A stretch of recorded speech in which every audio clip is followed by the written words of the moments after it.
Hello dear listeners, welcome back to another important video. और आज की इम्पोर्टेंट वीडियो के अंदर हम बात करने जा रहे हैं क्लासिफिकेशन ऑफ कार्बोहाइड्रेट के बारे में कि कार्बोहाइड्रेट को किन मेजर ग्रुप के अंदर डिवाइड किया गया है और इनका क्या रोल है और वो क्या है।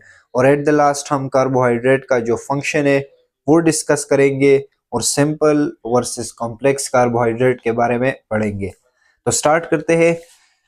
कार्बोहाइड्रेट को तीन मेजर ग्रुप्स के अंदर डिवाइड किया जा रहा है। सबसे पहले जो है हमारे पास है वो है मोनोसेकेराइड।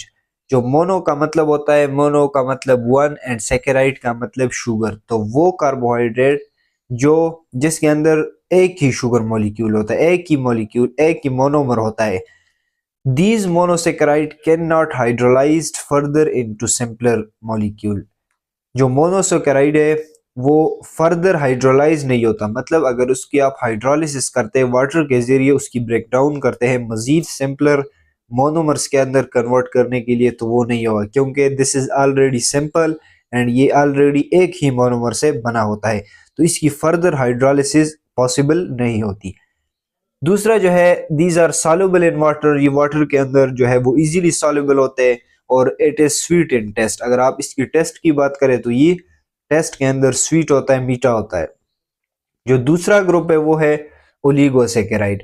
तो ओलिगोसेकेराइड के अंदर 2 से लेकर 10 के दरमियान जो है मोनोमर्स हो सकते हैं। तो इसकी अगर आप हाइड्रोलिसिस करते हो, वाटर के जरिए इसकी ब्रेक डाउन करना चाहते हो, तो इट इज पॉसिबल क्योंकि इसके दरमियान 10 तक जो मोनोमर्स है वो हो सकते हैं।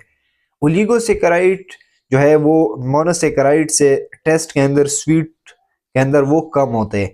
इसकी जो एग्जांपल है वो हमारे पास है डाइसेकेराइड। डाइसेकेराइड के अंदर 2 जो है वो मोनोमर्स हमारे पास मौजूद होते हैं और इसकी एग्जांपल है सक्रोज। सक्रोज जो है ये एक डाइसेकेराइड है और ये फ्रक्टोज प्लस ग्लूकोज से बना होता है। अगर आप सक्रोज की हाइड्रोलिसिस करते हो, इसकी ब्रेक डाउन करते हो, तो ये आपको एक फ्रक्टोज देगा और एक ग्लूकोज देगा प्लस एक वाटर मॉलिक्यूल देगा। अगर आप सक्रोज की फॉर्मेशन करना चाहते हो, सिंथेसिस चाहते हो, तो एक फ्रक्टोज और एक ग्लूकोज को कंबाइन करके आप ग्लाइकोसिडिक बॉन्ड के जरिए एक दूसरे के साथ अटैच हो जाते हैं और सक्रोज बना लेते हैं। तो ये हमारे पास है disaccharide and disaccharide is a example of oligosaccharide. तीसरा जो मेजर क्लासिफिकेशन है, जो मेन ग्रुप है, दैट इज पॉलीसेकेराइड। पॉलीसेकेराइड के अंदर 10 मोनोमर से ज्यादा हो सकते हैं। अगर 2 से 10 तक है तो वो ओलिगोसेकेराइड है, अगर 10 से ज्यादा है तो दैट इज कॉल्ड पॉलीसेकेराइड। और ये टेस्ट लेस होता है, इसका कोई टेस्ट नहीं होता और it is insoluble in water. जिस तरह आप एग्जाम्पल के अंदर स्टार्च ले सकते हो, तो स्टार्च हमारे पास क्या है, ये एक पॉलीसेकेराइड है, बहुत सारे मोनोमर से ये मिलकर बना हुआ होता है। और ये प्लांट के अंदर अगर आपने पढ़ा होगा तो प्लांट का फूड जो स्टोरेज है वो है स्टार्च। प्लांट जो है वो अपने लिए फूड को स्टार्च की फॉर्म में स्टोर करते हैं। दूसरा हमारे पास एग्जाम्पल है काइटिन।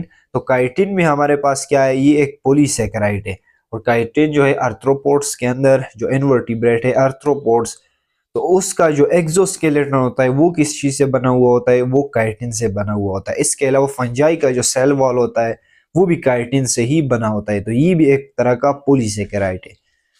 तीसरा जो है वो है सेल्यूलोज। तो cellulose is also a polysaccharide. ये भी एक पॉलीमर है जो बहुत सारे मोनोमर से मिलके बना हुआ होता है। और ये कहाँ पे, प्लांट का जो सेल वॉल होता है वो आपने पढ़ा होगा, तो वो एक सेल्यूलोज से बना हुआ होता है और सेल्यूलोज इज अ पॉलीसेकेराइड। तो कार्बोहाइड्रेट का ये 3 जो है मेजर ग्रुप्स है। इसके बाद हमारे पास आता है फंक्शन। तो फंक्शन कार्बोहाइड्रेट का क्या है, इसके बहुत सारे फंक्शन है जिसमें से चंद जो है वो यहाँ पर हम पढ़ते हैं। सोर्स ऑफ एनर्जी, जो फर्स्ट मेजर जो फंक्शन है कार्बोहाइड्रेट का वो है as a source of energy. Approximately 60 से लेकर 70% के दरमियान जो एनिमल्स है वो, जिस तरह ह्यूमन है, वो एनर्जी कार्बोहाइड्रेट से लेते हैं। और ये इमीडिएट जो है हम आपको बहुत ज्यादा जल्दी एनर्जी देता है। इमीडिएटली आपको एनर्जी कौन देता है, ये कार्बोहाइड्रेट देता है। चूंकि लिपिड्स, प्रोटीन्स, उनकी ब्रेकडाउन पे और टाइम लगता है, लेकिन जल्दी अगर आप बात करें क्विक एनर्जी, वो आपको कौन देता है, वो कार्बोहाइड्रेट देता है। तो carbohydrate is the major source of energy और 1 ग्राम ऑफ कार्बोहाइड्रेट जो है वो आपको 4 कैलोरीज की क्या देता है, एनर्जी देता है। तो 4 कैलोरीज हमारे पास एनर्जी मिलती है 1 ग्राम ऑफ कार्बोहाइड्रेट से। Energy, keep in your mind के एनर्जी कौन ज्यादा देता है? Fats. Fat 1 gram of fat आपको 9 कैलोरीज देता है। फिर कार्बोहाइड्रेट से ज्यादा प्रोटीन देता है और कार्बोहाइड्रेट 1 ग्राम 4 कैलोरीज देता है। तो energy depend upon carbon to hydrogen bond. जिस मॉलिक्यूल के अंदर कार्बन टू हाइड्रोजन बॉन्ड ज्यादा होते हैं, ये कार्बन टू हाइड्रोजन बॉन्ड, तो वो हमें ज्यादा एनर्जी देगा। और वो मॉलिक्यूल जिसके अंदर कार्बन टू हाइड्रोजन बॉन्ड कम होते हैं, तो वो कम एनर्जी देता है। दूसरा हमारे पास है स्टोरेज मॉलिक्यूल। स्टोरेज मॉलिक्यूल जो आ, आपको मैंने बता दिया कि जो स्टार्च होता है, तो स्टार्च भी एक किस्म का कार्बोहाइड्रेट है। ग्लाइकोजन भी एक कार्बोहाइड्रेट है जो एनिमल के अंदर, ह्यूमन के अंदर, लिवर के अंदर स्टोर होता है।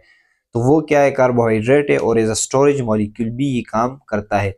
तीसरा हमारे पास है बिल्डिंग मटेरियल। बिल्डिंग मटेरियल का क्या मतलब है कि जो सेल्यूलोज है, काइटिन है, उनका सेल वॉल, काइटिन और सेल्यूलोज क्या बनाता है? सेल वॉल बनाता है। इस तरह सेल्यूलोज प्लांट का सेल वॉल बनाता है, काइटिन जो है वो फंजाई का सेल वॉल बनाता है। तो एक बिल्डिंग मटेरियल है क्योंकि ये सेल वॉल बनाता है। अगला हमारे पास है फाइबर। तो एज अ फाइबर भी क्या होता है? ये यूज होता है। फाइबर हमारे पास बहुत ही इंपॉर्टेंट है बॉडी के लिए, क्योंकि ये हमारे पास जो कॉन्स्टिपेशन है उसको कम करता है, डाइजेशन में हेल्प करता है। तो फाइबर का ओवरऑल बॉडी के अंदर बहुत बड़ा रोल है। और फाइबर हमारे पास एक्चुअली में कार्बोहाइड्रेट है।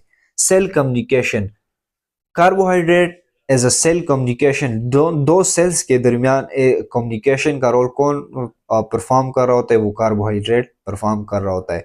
जिस तरह ग्लाइको, ये कार्बोहाइड्रेट आपने पढ़ा होगा सेल मेम्ब्रेन के अंदर, ये या तो प्रोटीन के साथ अटैच होते हैं या लिपिड के साथ अटैच होते हैं, और as a communication, as a receptors भी ये काम करता है।